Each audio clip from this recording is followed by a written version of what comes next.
How to create a photo and video collage on Samsung device without any third-party app. Hey everyone, in today's tutorial, we're going to see how to easily create a collage on your Samsung device.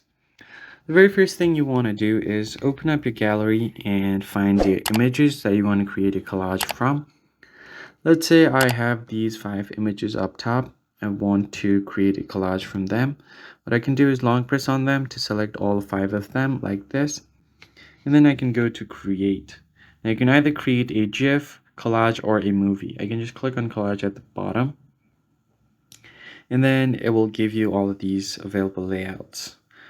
You could also do colors that you can change. You could change the transparency, the amount of blur that you want on the background.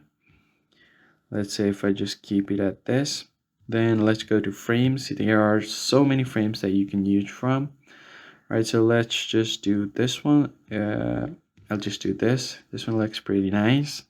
And once you've done that, just tap on save, and it's going to automatically save the collage.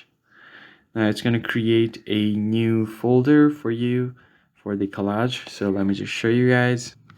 So here is the collage that we have just created, and it looks really nice. Now you can share it wherever you want. That's basically it, guys. I hope this tutorial was helpful. Hit the like button down below, subscribe to the channel. I'll catch you guys in the next video.